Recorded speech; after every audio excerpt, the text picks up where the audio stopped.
Praise lord. దేవుని పరిశుద్ధమైన నామమునకు మహిమ కలుగునుగాక. దేవుని పేరిట మీ అందరికీ హృదయపూర్వక వందనాలు. ఈ ఉదయకాలము దేవుని వాక్కులు విందాం.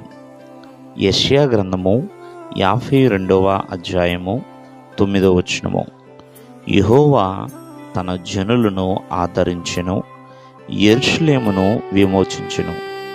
ప్రియమైన వర్లారా, మన దేవుడు ఆదరించువాడు, విమోచించువాడండి. తన ప్రజలని తన యొక్క ఆదరణతో బలపరుస్తాడు. ఈ లోకంలో ఆదరణ లేనివారు ఎందరో ఉన్నారు. మనిషి ఆదరించే దినములు ఒక్కొక్కసారి కరువైపోతూ ఉంటాయి.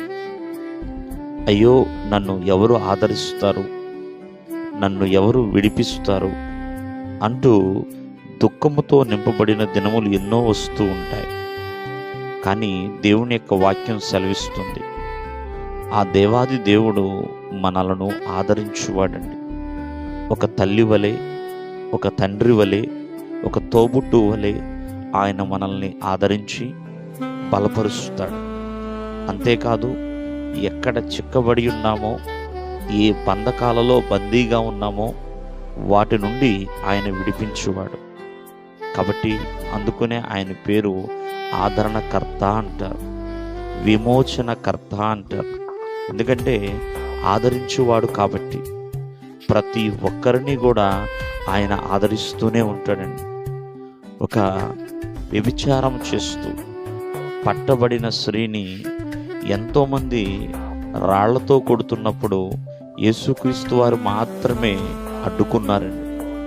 అడ్డుకుని ఆ యొక్క రాళ్ల బారి నుండి, ఆ యొక్క కఠిన హృదయం కలిగిన మనుషుల నుండి ఆ స్త్రీని ఆయన తప్పించి ఆమెను ఆదరించి బలపరిచాడు. ఈ దినముందు జ్ఞాపకం చేసుకోండి, అటువంటి స్త్రీలని ఎవరు ఆదరిస్తారండి? అటువంటి వృత్తిలో ఉన్న స్త్రీలని ఎవరు విడిపిస్తారంటే నజరేయుడైన యేసుక్రీస్తు వారు ఆదరించువాడు, విడిపించువాడు. ఆయన ఎంత ఘోర పాపినైనా సరే ఆయన క్షమించడానికి సమర్థుడు. కాబట్టి ప్రతి ఒక్కరూ కూడా ఆదరించే దేవుడు నాకున్నాడు అని ఎల్లప్పుడూ ఆయన యందు విశ్వాసం ఉంచండి. దేవుడు మిమ్మను ఆశీర్వదించును గాక. ఆమేన్.